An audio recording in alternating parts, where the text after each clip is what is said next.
Great.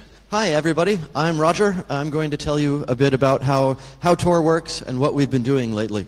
How many people here know a lot about how Tor works and decentralized trust and anonymity? And okay, I see quite a few hands, but also quite a few hands not. Great. I'm going to start with a bit of introduction about what Tor is and how it works, and then we'll get on to the more exciting stuff. So Tor is software. The goal is you install it on your computer, Tor browser, things like that, and the goal is that you're routing your traffic through a network of volunteer relays such that somebody watching your local network can't figure out what websites you're going to, and people on the website side can't figure out where you're coming from. So those are the two big pieces of anonymity. Another key piece of the Tor world is the community of people everywhere who are working on it. We've got professors and research groups, we've got free software developers, we've got activists and advocates, and that huge community of people who care about Tor is critical. We're also a US 501c3 nonprofit Stiftung-style organization as well. And there are some number of users. It's an anonymity or privacy system, so it's a bit hard to tell how many users we have really. But one estimate has about 2 million daily users, and there's a more recent privacy-preserving measurement that shows about 8 million daily users, which is, both of these numbers are quite huge compared to what they used to be. Okay, so in a lot of situations, let me see, did I just... Yes, I skipped a slide. Perfect. Okay, so the first question to ask from a security perspective, what's our threat model? What are we concerned about? What are we trying to protect? So we've got Alice over here. She's trying to browse the web to some website, Bob. Where could the adversary be? Maybe the adversary is watching Alice's local network. Maybe it's the local coffee shop. Maybe it's the Tunisian telephone company, something like that. Or maybe the adversary is watching Bob. They're watching WikiLeaks and they want to know who connects to WikiLeaks. Or maybe the adversary is Bob. Maybe it's CNN.com and they want to learn all about their users so they can advertise to them better. Or maybe the attacker's in the middle of the network. Maybe it's AT&T or Deutsche Telekom, and maybe that means it's NSA or other intelligence groups. So there are a bunch of different things we have to worry about. One of the other key things to remember, anonymity is not just encryption. When you're using encryption, nobody can read what you say, but they still learn who you talk to, when you talk to them, how much you say. And this social graph approach is actually what all the intelligence agencies use these days. Nobody tries to break the encryption. It's all about, let's build a map of who is talking to who and when they talk and who's in the middle. And whoever that is, we'll break into their house and steal their laptop and change things. So it's not about breaking the encryption, it's about learning who is interesting. And that's what Tor is trying to protect. Everybody here knows the word metadata, I hope. And you've all seen creepy NSA dude with his phrase, "we kill people based on metadata." So a lot of this is the metadata. This is the communications metadata, the network metadata about who talks to who that is critical to protect. HTTPS is great, encryption is good, but you need the next layer past that in terms of providing metadata security. Okay, I actually only use the word anonymity when I'm talking to researchers and professors and so on. When I'm talking to my parents, I tell them I'm working on privacy systems, because privacy is a good thing that everybody should want, and anonymity is a little bit scary. I'm not sure if I want it. And when I'm talking to companies, I tell them I'm working on communications security or network security, because privacy is dead, anonymity is scary, but of course I want to protect my communications. If I'm trying to buy things from the internet or research other companies, of course I want to protect that. And then when I'm talking to governments and military and law enforcement, I work on traffic analysis resistant communication networks. And again, it's the same security properties, it's the same system, it's the same users. The goal is to bring everybody together into the same network so that they can protect each other. You need people who look at it as privacy, the activists in the world, and you need governments and diplomats and so on who are saying, yes, I'm going to Israel, and no, I don't want anybody to be able to learn what my affiliation is or what country I'm going to, because that's my metadata. And then there's the fourth category, which is the reachability side, where I want to go to BBC, but I'm in Turkey or Uzbekistan or something, and they've blocked the websites I'm trying to get to. So the goal of Tor is to take all these different groups and bring them into the same network so that they can blend together. You can't have a privacy system only for cancer survivors, because then the fact that you're using it tells people too much about why you're using it. So far, so good? Am I speaking too quickly, or hopefully understandable? Thumbs up, great. Okay, so how do you actually build one of these? The easy answer is you put some central proxy in the middle and you route all the traffic through that. And the first problem with that is, what happens if that central point of failure turns bad? And there's actually okay, I'll get back to that in a bit. So the second problem is, even if that central point is perfect and totally honest, you can still look at the traffic going in and match up the traffic going out, and it doesn't matter if the person in the middle is trying to be perfect. You can still see the timing and volume flows going in and match them up with the timing and volume flows going out. So this centralized situation is bad news, and it's why in the Tor case we want to distribute the trust over multiple relays, so no single relay gets to learn what's going on. R1 gets to learn that Alice is using Tor, but he doesn't learn what Alice is doing. R3 learns that somebody is talking to Bob, but he doesn't learn who is talking to Bob. And there's encryption. I'm not going to talk about that today, but I'd be happy to chat about it later. So this centralization is really, decentralization is really important. Long ago, I was talking to the CTO of Anonymizer.com, one of these central proxy systems, and he said, I never answer subpoenas. If I ever answered a subpoena, nobody would ever trust me ever again. So of course, I never answer when law enforcement asks. And then I did a talk for the US Department of Justice 6 months later, and one of them interrupted me and said, why can't you be like Anonymizer? It's easy. We send them a subpoena, they send us an answer. It's easy. Why can't you be like that? And I say that not to pick on a particular company. The problem is the architecture. The problem is they have all of your data and they promise not to screw you. That's not a stable situation. There's no way for you to be able to learn whether they're following through on their promise or not. So the key for Tor is to distribute the trust so there's no single point that could screw you and promises not to. We want something stronger than privacy by promise. We want privacy by design. Okay, so that was actually only half of what Tor is. That was the network level privacy, or IP address privacy. The second piece is application level privacy. So the first one is, when I go to a website, I don't want somebody to learn which website I'm going to. The second one is, when I go to a website, I don't want the website to be able to track everything I'm doing and recognize me from time to time. So all the things like cookies and font size and flash cookies and how many pixels by how many pixels your browser window is. It turns out there are hundreds of browser level tracking and tracing mechanisms which we've had to turn off. And this is Tor browser, which is based on Firefox and has a lot of privacy bugs fixed in it. And there are other ways of using Tor. One of the safest ways to do that is a live CD based on Debian called Tails. You get it, you install it on your USB key, you boot Tails, and it has all of the software pre-configured to correctly use Tor, and it's missing all the stuff like Microsoft Word that you shouldn't be trying to use Tor with Tor at the same time. So if you're for example, the journalists who were looking at the Ed Snowden documents were using Tails while they were doing that to make sure that they were as safe as they could be. And just this year, we are finally finishing Tor browser for Android. It finally got to the point that you could run a real Firefox on Android, and we've ported all the issues, all the fixes inside Firefox, and we're going to have a real first-class Tor browser for Android. Right now, it's in alpha. You should go to our website. If you're an Android person, download it, try it, tell us about the bugs.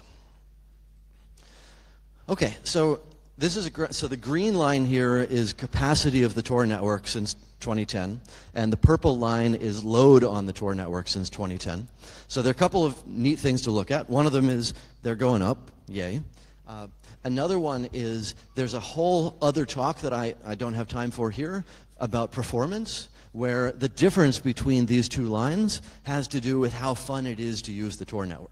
It used to be, way back when, that these two lines were really close together, and that means there was very little extra capacity on the Tor network. Very little, that meant that there was a lot of congestion. When you were trying to use Tor, you had to wait for somebody else's page to load before your page could load. And as these two lines separate more and more, it's more likely that you're going to have a fun experience using Tor. Okay, so there are two pieces to what I mean by Tor safety or Tor diversity.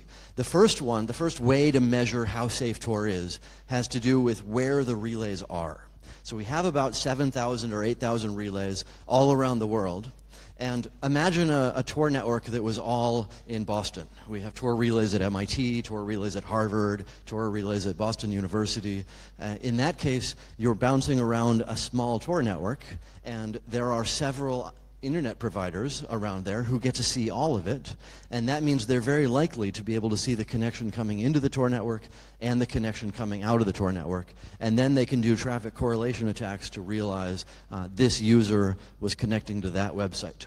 So as we get more and more relays, it's not just the number, it's where they are.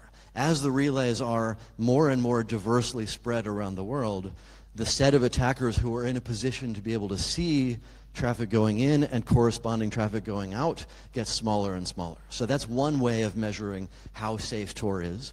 Another key thing is diversity in terms of number of users in that area who are using it for different reasons. So for example, imagine you're a Tor user in Iran. I talk to security people who say, okay, here's my algorithm. I'm going to find a Tor user in Iran, I'm going to kill them, and then I'm going to repeat until there are no more Tor users in Iran. And if you're a person who doesn't understand society and politics, but you're just looking at it from a technical side, okay, fine, solid algorithm. But the problem there is the average Tor user in Iran is the average citizen in Iran. They censor their internet, so a lot of people install things like Tor in order to get around the censorship. So the average Tor user is the average Facebook user. They're using it to try to read their kitten blog posts just like everybody else in the country. And that diversity of ordinary people is critical for security. You can't have 50,000 political dissidents in Iran and they're the only ones using Tor, because then the fact that they are trying to download Tor, the fact that they're trying to use it, is itself bad news for them. So far so good? Great. Okay, another key thing to think about is the transparency side. So yes, we're free software. Yes, we're open source. Yes, we give you specifications that describe here's our source code. Here's the specifications that say what we think we built. Here's the design documents and proposals that say why we built it this way. And we need all three layers of that. But it's more than that. We also show up to conferences and explain, hi, I'm Roger. I want to answer any questions you have about Tor. And this level of transparency is critical for community building and trust in the software. There are a lot of other privacy tools out there who say, I'm going to go by a pseudonym, and I'm never going to show up at a conference, and nobody can meet me, and I'm just going to write good, solid software, and it will be fine. Tor is about a community of people around the world who know each other and trust each other, and that's how it grows. So I also hear from plenty of people who say, oh, the privacy project is talking about transparency. That doesn't make any sense. It's not a contradiction. Privacy is about choice. Privacy is about you being able to choose who learns things about you. And we choose to be public and transparent in order to build a stronger system, in order to build a community that can grow and trust itself. Okay, and yes, there's always somebody out there who's like, but what about bad people? Aren't you helping bad people in the world? So there are a bunch of different answers to this, and if you think that Tor is mostly for bad people, I'm not going to solve this in one slide. Happy to chat more afterwards. But so the first answer is, remember that we have something like 8 million people using Tor every day. So through sheer volume, we are like the average internet user at this point. And yes, you see a couple of bad people here and there, but all the ones that you don't see are the ones who are using it successfully and happily to get to Slashdot or CNN or Facebook or whatever they do on the internet. Another answer is, yes, maybe it's a two-edged sword. You've got to accept the good with the bad. I hear a lot that technology is, neutral, so it's about what the humans do with it. I think that technology is neutral side is bullshit. Technology is inherently political. It benefits some people more than others. When you're building it, if you don't think about that, you will end up reinforcing the status quo. You'll end up reinforcing the current power structures. So one of our goals with Tor is to think that through, understand the current power structures, and think about how to benefit the people who don't have as much power right now. The people who aren't governments and companies and so on. If you're a government, you can buy your own anonymity system. You can go out and handle OPSEC. You can do a lot of trainings and so on. If you're one person in Syria who just saw something terrible happen, you don't have any other options besides Tor. You don't have any ways to stay safe on your internet. So yes, it's a two-edged sword, but I think one edge is a lot sharper than the other, or however that metaphor goes. Good people need Tor a lot more than bad people. Another way of looking at that, if we took Tor away from the world, the CIA would still be doing fine, but the people in Syria would suffer a lot more than that. Another way of looking at that, imagine two scenarios. So scenario one, I want to build a tool that works for the next year.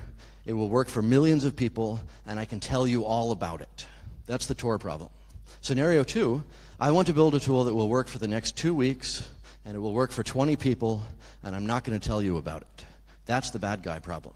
There's so many more ways of solving scenario two. You get in a flame war on Wikipedia, you hide your images in steganography and eBay. There are plenty of things that don't scale, don't last, and don't stand up to transparency and scrutiny. Whereas we want to build something that can grow to actually provide strong security to lots of people forever. And that's a much harder problem, and it benefits the good people a lot more in the long run. And if you didn't buy any of that, I'd be happy to debate more afterwards. Okay, another fun thing to think about. The Toronto Public Library has rolled out a pilot program where they have Tor browser on all of the computers in one of the big rooms in the library. And they're working on getting Tor browser in every single computer in the Toronto Public Library system, which is awesome because there are so many ordinary people in that world who need more protection from the internet. In America, at least, we have laws about how libraries have to censor the internet, and there's a bunch of problems with law enforcement going to try to surveil what people do in libraries. I don't think Canada is that bad yet, but giving people back control of their information, control of who gets to learn what they're doing, is a really cool thing to do. Okay, so let me switch gears to the censorship side of things. I'm trying to smash together too many talks at once. So here is the Tor website from various countries around the world. It might not look like the Tor website you're used to seeing. Here's one up there saying, surf safely, this website is not accessible in the UAE. Here's another one saying, blocked due to content contrary to the laws of the Sultanate. This one's fun, because if you believe that the website you are trying to access does not contain any such content, please send us all of your information using this form. And then we'll take care of it for you, whatever that means. So I'm not sure how that works in practice, but I think a lot of people in these countries are smart enough to not fill out these sorts of forms. But here's some other fun examples. Access to this site is currently blocked. And then in Qatar, they try to make it fun. Oops, we're fascists. Oops, we blocked this thing.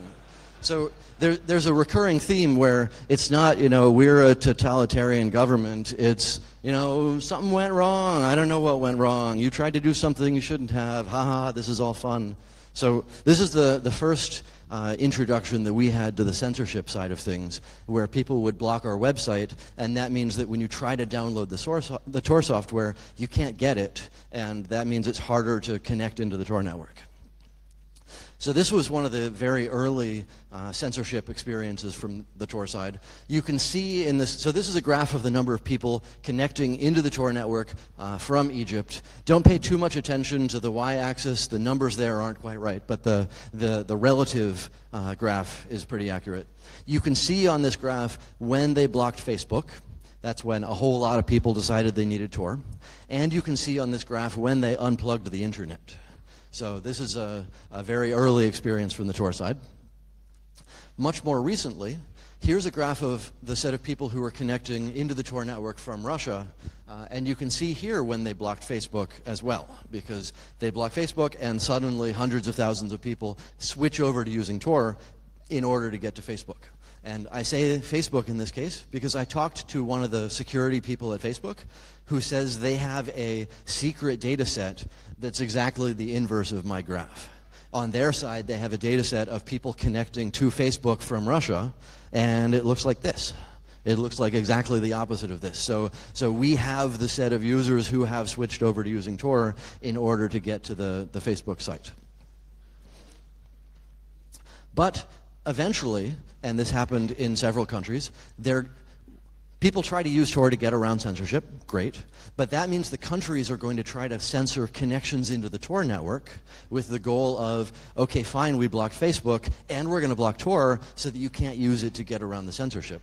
So the first fix for that is what we call bridge relays. And the idea is you've got a bunch of volunteer users who are harder to enumerate. They're not a static list. They're not a public list. And the censored users route through these bridges into the Tor network. We'll get back to that. Think of that as a building block for later. So another challenge that we have in the censorship world is deep packet inspection, DPI. The idea is rather than looking at the IP addresses that you're connecting to and blocking filtering by that, you instead look at the content that's going back and forth, and you look for patterns or protocols or something like that, and you block certain patterns that you don't want to see, certain protocols. So in this case, Tor tried to look like TLS, because who would block HTTPS?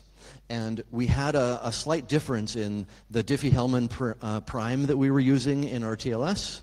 We used the one from the DNSSEC RFC, and Apache uses the one from a different one. And somebody tuned the Nokia box in Iran to look for TLS handshakes that used the DNSSEC prime and cut them.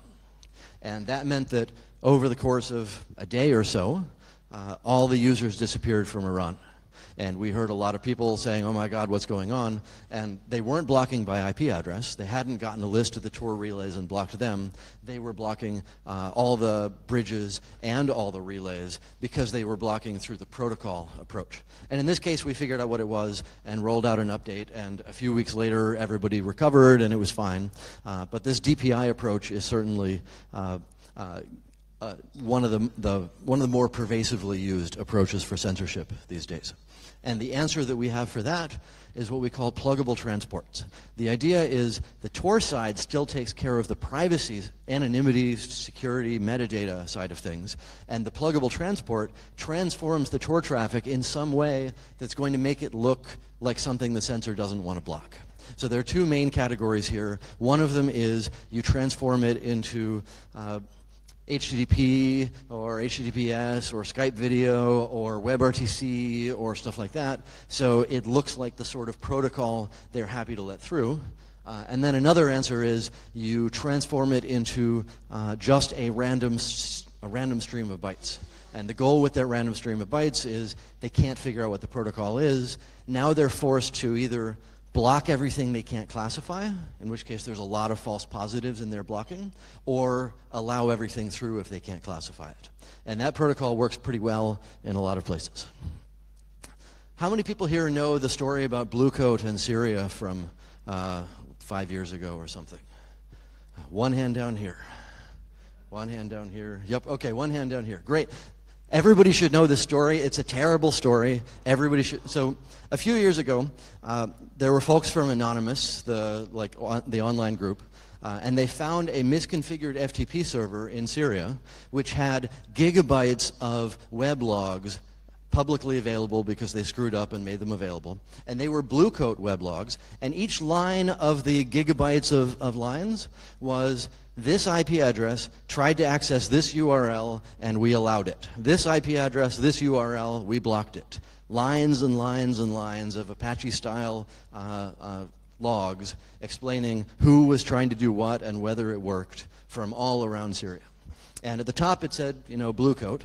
So In America, we have a law about how the companies in America are not allowed to sell their stuff to certain countries, and Syria is on that list. So Blue Coat was breaking the law in the U.S. So Anonymous went to Blue Coat and said, "What's up with this? You seem to be running the censorship surveillance infrastructure in Syria." And Blue Coat said, "Oh no, that's not us." And so Anonymous was like, "But the top of the log says Blue Coat on it. What do you mean it's not us?" And then Blue Coat said, "Oh, well, gosh, we sold it to Dubai or something. How are we supposed to know that they resold it to Syria? You can't blame us. We don't know." And then they were like, "But it's auto-updating. All the updates are still working. Why? What do you mean you don't know? You're serving updates to a Blue Coat server in Syria. How do you not know that you're doing that?" So then Blue Coat was like, "Oh shit, you're right. We disabled the updates. Now we're definitely not helping this at all." So then Anonymous went and got the serial number for the Blue Coat device and logged in and asked for some updates, and they got the updates. So basically, the end of the story is, and then Blue Coat got an award from the U.S. State Department for their cooperation in all of this. So it's a miserable story every step of the way. And it's a recurring theme where European and American and Western companies are building and deploying and operating the surveillance and censorship infrastructure all around the world.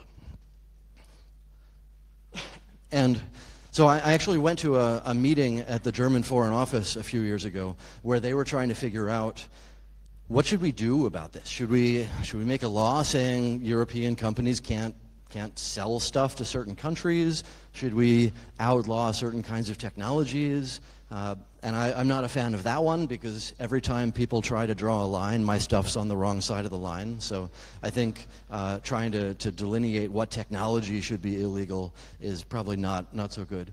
This was a fun meeting from my perspective because I was basically the only technology person there. So I would be sitting in the room, and at some point one of the diplomats or something would lean over and say, "Hey Roger, what does the technology community think about this?" And I would try to represent every hacker in the world to explain how the internet actually works. So I don't know how they're actually going to solve this. One of the theories that I heard from Privacy International was, don't look at the actual software, look at the brochures that they use. Because there are these huge trade shows where like Blue Coat and everybody else show up, and they have glossy, beautiful documents saying, I can arrest 500 bloggers per hour. And then somebody else says, I can do 800 bloggers per hour. And then the Saudi prince goes over and says, ooh, I want the 800 one. So actually looking at the extremely bold advertising that these companies do, they're shameless. They're making billions of dollars off of this, and nobody is stopping them. Australia censors the internet. Denmark censors the internet. Sweden censors the internet. Belgium censors the internet.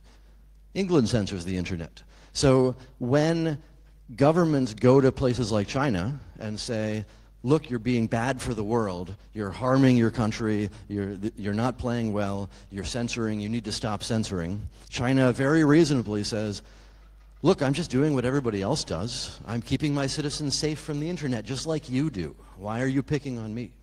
So part of what we need to do is not think about just over thereistan where China is doing something bad with their internet. The problem is all over where we're starting to try to control and surveil and monitor and prevent connections. And when we're doing it in Western countries, how are we possibly going to convince other countries to stop doing it? So if we're trying to solve this sort of thing, maybe we should start at home trying to solve the fact that Belgium wants to censor the internet and does it.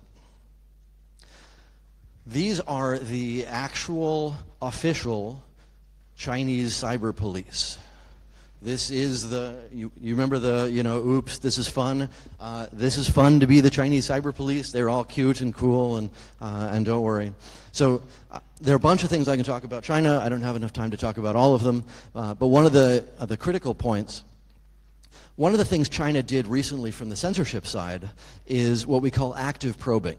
The idea, so you remember I talked about the pluggable transports where you transform the traffic into something that they're not willing to block or they're not able to recognize, and you drive up the false positives. In the active probing world, they do a DPI attack to figure out if they think they might want to block it, and if they think they might want to, they connect to the destination themselves, talk the Tor protocol to it, and if it talks Tor back, then they're sure, then they cut it. So they have a nationwide active probing infrastructure where within a few milliseconds of me making a Tor connection, they make a Tor connection, spoofing it from an IP address somewhere in China, and follow up and try to connect. So the fix that we have for that is when you're connecting to a bridge, you need to prove knowledge of some secret, and that means the active probing infrastructure, when they connect, they can't prove that they know the secret. And the challenge there is, what should the bridge do when somebody connects and can't show that they know the secret? The answer is act natural, whatever that means. Do you provide an Apache error file? So the answer that we've come up with right now is you wait a random number of seconds and then you hang up. Because if you ever answer anything, that's a fingerprint that they can use to say that is a Tor bridge trying to pretend it's not a Tor bridge. So this is a terrible arms race going back and forth. Okay, another fun thing we can talk about. A while ago, a nice guy named Ed Snowden brought a bunch of documents out. He tried to get every single document he could find about Tor in order to give it to us so that we would have as good an understanding as possible about what the intelligence agencies are trying to do with and about Tor. So this is a slide deck from, I'm not sure if it's NSA or GCHQ, and I'm really curious which one, where they were talking through, I tried to attack Tor like this and it didn't work. I tried to attack it like this and it didn't work. I tried like this. So it's a series of Tor stinks, I can't break it, which is a fun slide deck that they used internally at one of their meetings. Another challenge we had there, you see the fine Tor sticker up there on Ed's laptop. This was the first introduction to Tor for a lot of journalists. So we had a lot of people calling us and saying, so what's this Tor thing that Ed invented? Because they had no idea that there was a thing called the Tor project and that we'd been working on it for 12 years and so on. There's also this great quote in there from one of their slides, as endorsed by the NSA, still the king of high secure, low latency internet anonymity. So on the one hand, yay, they couldn't break Tor as of 2012. On the other hand, all these intelligence agencies are huge and they have a lot of different groups that don't talk to each other. So we need to make sure not to be too confident based on one group not being able to break it. That doesn't mean that there wasn't a group down the hall that didn't talk to them, that were working on some other mechanism for being able to do it. But it's still a good sign. The fact, in 2012, they were having meetings between NSA and GCHQ because they didn't know how to tackle this confusing Tor thing, which distributes trust all around the world. Okay, so you remember the bridge thing I was talking about earlier. All of that I was talking about in the censorship context, in the context of somebody's trying to connect to the Tor network and we're going to block that connection. But what about the surveillance world? What about the world where we're trying to learn who is connecting to Tor? So one of the other pluggable transports that we've been working on that I'm optimistic in the censorship context and I'm intrigued in the surveillance context is something called Snowflake. So the idea is rather than you install Tor, you edit a text file, you do things that we find normal but most users find confusing, instead you let people volunteer to be a Tor bridge by going to a website with their browser. You give them some JavaScript, it turns them into a JavaScript browser running into a JavaScript bridge running in their browser, and they do a WebSocket connection into the Tor network, and a and a WebRTC connection to the censored user. So as far as China or other censors are seeing, there's a Google Hangout style video chat thing going on from the user in the country to some random web browser, and from there the connection's being passed on into the Tor network. So there are a bunch of cool properties here. One of them is WebRTC, I hope they don't block it. Another one is you get built-in NAT piercing because WebRTC already does all of that. You get encryption, and you get a whole lot of transient, we call them snowflakes, a whole lot of transient bridges that come up and go down, and if China's goal is to blacklist all the people on are part of the internet running web browsers, that's probably not going to work. So the other thing to think about is the surveillance style of, question, where if they're trying to learn who's connecting to Tor by building a list of everybody who does WebRTC, everybody who does Google Hangouts, everybody who does internet video chat, that's going to be a much harder approach. Okay, so one of the lessons, censorship arms races are crappy because China puts billions of dollars and tens of thousands of people into this sort of thing. But at least you have a handle on whether it's working. Like, you try to connect to the Tor network, it doesn't work, you change something, now it works. Your feedback loop is pretty good there. And they've been making it worse by not actually cutting the connection, but throttling it or slowing it down or something. But at least you have a feedback loop. In the surveillance case, there's no feedback loop. You connect to the Tor network, you don't know if they saw you, you don't know what they're looking at, you don't know what databases they have, you don't know what part of the internet they can see, and so you don't know whether you should change something. And if you change something, you don't know whether you helped it or you hurt it. So one answer is we need a new ed coming out every week, giving us the new documents that they have. I don't have other answers, so I'd love to chat more about that.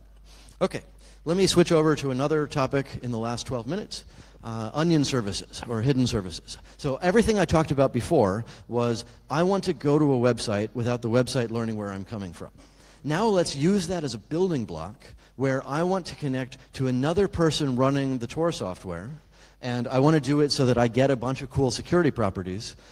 And so this is how it looks in practice. Up there you have a blah blah blah.onion address, and this is the RiseUp website running as a Tor client, available and reachable over the Tor network. And that blah, blah, blah is the hash of the key of the Onion service, which gives us a bunch of cool security properties. One of them is it's self-authenticated. If you know the blah, blah, blah.onion, you can fetch the key, hash the key, make sure it matches the blah, blah, blah, and that means that you know you're talking to the place that has the private key that corresponds to this address you're trying to go to.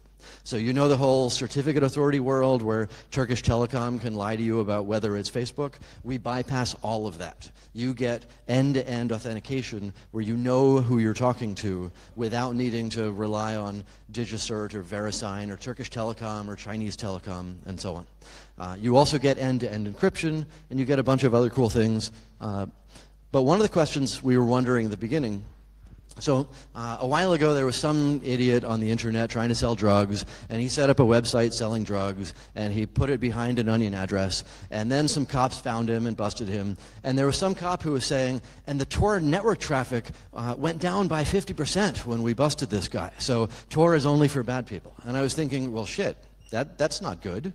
I thought there were millions of Tor users. I thought we had all these, good people doing things. I hear good stories. Yeah, there's some jerk, but that's just one guy. So then I was thinking, wait a minute, we don't actually have any data about that. We don't have a way to argue with this guy other than him saying it was half the Tor network, and me saying I hope that's not true. So at that point, I'm thinking, how do we actually gather data to refute this sort of thing? So here's a graph of the amount of Onion service traffic that happens over time, and it's a gigabit per second or something. But remember, at the back at the beginning of the talk, I was showing you 150 gigabits per second of actual Tor load. So it's complicated to figure out what fraction of the Tor network that is, but it's something like 3%. So something like 3% of the traffic on the Tor network has to do with Onion services at all. So it is a tiny little toy that I built back in 2005, and it hasn't gotten much use. It should get a lot more use. There is a lot more potential out there, but it's basically at the very beginning of its lifetime. So that means when you see confusing, terrible iceberg pictures scaring you about the other 99 internets out there that you didn't know about, try to figure out what their business model is. Try to figure out why they're trying to scare you with an iceberg slide. Is it some sort of threat analytics or threat intelligence or something where they want you to give them $1 million and they'll tell you if they find you on the dark web, whatever that means? I actually talked to one of these threat intelligence companies, and they said, yeah, we have to say dark web because that's what sells, but actually all the interesting stuff we find is from our Pastebin Pro account. We pay Pastebin, and they tell us every time a new Pastebin thing happens, and that's where all the good stuff is. We don't find anything on onion services. They basically don't exist. So another interesting piece of that, a while ago, BBC did an article saying, you can buy drugs on the internet, and here's how.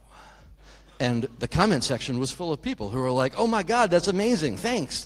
I don't have to go get shot on the street corner, wonderful, thank you for telling me about these sort of things. And BBC's business model is they sell ads on their article, so of course they want to write something that people want to read. And then they did a follow-up a week later saying, and we bought some, and we had them tested, and they were really good. So what was BBC's motivation in writing these things and getting all these people? This was like the most commented on article ever. They had to shut down the comments. So what's their business model there? Think about that when you see an iceberg slide. So another version of that question, what do you think the biggest website on the dark web is? Is it some place in Malaysia? The answer is, it's Facebook. A while ago, Facebook was looking at how many users are connecting from the Tor network into Facebook, and they saw over a 1-month period in April a few years ago, they saw 1 million people logging into Facebook accounts over the Tor network. And they said, wow, users want safety. We should set up an onion address. We should embrace Tor. We should give them the choices that they're clearly asking for so that they can connect to our network the way they want to. So one reason why they do this, they know that there are people in Turkey trying to reach Facebook, and they know that Turkish Telecom is trying to attack the people in Turkey, and Turkish Telecom can lie to them about what HTTPS websites they're seeing. Another key thing to think about here, this is still the Facebook website. It's not like Facebook set up a new internet and put themselves on it or something. There is no dark web. That doesn't even make sense. It's the Facebook website. I was talking to an analyst a while ago who said, I found a copy of Facebook on the dark web. And I'm like, no, there's a computer. It's called Facebook. They're running a website. It's called facebook.com. You can get to it over HTTP. You can get to it over HTTPS. You can get to it over its onion address. It's the same computer. It's just a matter of what transport security you get. Do you get HTTP where you get very little encryption and authentication? Do you get HTTPS where you have to rely on 1 of 300 companies vouching for this thing? Or do you do the onion address where you don't have to rely on that sort of thing? So there are a couple of other cool use cases for onion services that might expand your idea of what onion services might be. One of them is SecureDrop. There's another one that's similar called Global Leaks out there in the world. And the idea is you run a website where people who want to whistleblow or give you anonymous tips for your, like New York Times runs one of these, and you can talk to a journalist safely where you control your own privacy. It's not an anonymous tip line where they promise to keep you safe, but it's up to them. You get to control these things. Another fun use case is a tool called Ricochet. So you know Jabber, XMPP, Google Chat, all those things, iChat, iMessage, they're all centralized. There's all, even Signal has a central point that knows who you are and who all your friends are and when you talk to them. And that metadata is the really interesting stuff. So there's a juicy middle that you either subpoena them and they give you the answer, or you break in and you get the answer. The cool thing about Ricochet, every user is their own onion service. There is no middle. There's no place to break into. You're all rendezvousing with each other through the Tor network in a way where each of you keeps control of your privacy and your contact and who you're talking to in a way that there's no place to go to attack in order to learn who's doing what. And then a third fun use case is called Onion Share. Imagine you're a journalist and you just got the Ed Snowden documents and you're sitting next to another journalist and you want to share them. You're actually in the same room. What do? Do you email them through your Gmail thing? That's probably not a good idea. Maybe you put them on Dropbox, but wait, Dropbox looks at all the files. Maybe you put them on a USB key, but we've all been taught that USB keys are bad news. So the answer here is you run a tool called Onion Share, which spins up an onion service and a website, You ricochet or signal or whatever the URL to your friend. Your friend goes there, downloads the file, and then the website disappears. So it's a transient way of moving a file around on the internet in a way there's nothing there afterwards. It's not like a website like Dropbox where they can go subpoena them afterwards. Okay, so some wrap-ups to think about. Tor is not magic. Tor is not foolproof. User error is one of the most common ways where things can go wrong. One piece of that is OPSEC mistakes, where the idiot trying to sell drugs apparently wrote his name down in various places and screwed up in all sorts of ways. So if you're trying to stay safe on the internet, there are a lot of things that you want to think about and a lot of examples of how people have screwed up. Another challenge is metadata browser fingerprints, where it's not just cookies, it's all sorts of other things at the application level that can let the websites recognize you over time. And then another challenge we have is the whole browser exploit world. We're based on Firefox. Firefox is not the best software out there. No browsers are the best software out there. Browsers are shit. So if you're trying to actually browse the web and be safe, this is a terrible world to live in. But that's what everybody does. So we also are in that game, and coming up with a way to keep you safe from people sending you scary JavaScript and scary images and scary text and scary XML and so on is a challenging world. And I've tried to order these in terms of how prevalent they are, how relevant they are to ordinary people, because you're much more likely to have an OPSEC problem than have an intelligence agency try to look at the entire internet and try to match up who's talking to where and so on. But these are 4 areas that we think a lot about in terms of keeping people safe. So how can you help? One answer is we need a lot more relays. You can run an exit relay, which means you're the last hop in the connection, and websites are going to get confused about whether it was you or whether it was Tor, and sometimes you get the chance to teach law enforcement how Tor works. Or you can run a non-exit relay, which means you're never that third hop in the circuit, in the path, and you are just moving encrypted traffic back and forth inside the Tor network. So whichever of those you're excited about, we need both of them. Another thing we really need is please tell everybody how Tor works. Explain to them why privacy is important, why metadata security is important. Explain to them why the dark web isn't what they think it is, and that guy with the hoodie they saw on the television show is not representing the internet in the way that actually matches facts. Another piece, use our software, find bugs. If you're an Android person, download Tor browser Android and try to break it, try to figure out what happened. This summer in July is the PETS conference, Privacy Enhancing Technologies Symposium, where all of the privacy anonymity researchers get together, and it's in Stockholm, which is not so far from here. So in 5 months or 6 months or something, consider going there to meet all the researchers. And if you happen to have a real job, we're a nonprofit and we'd love to get a donation.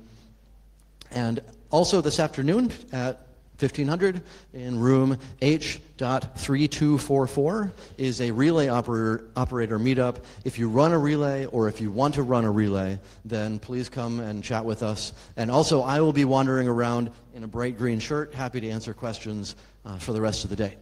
And I am out of time. I'm out of time, so thank you, and I'll be around.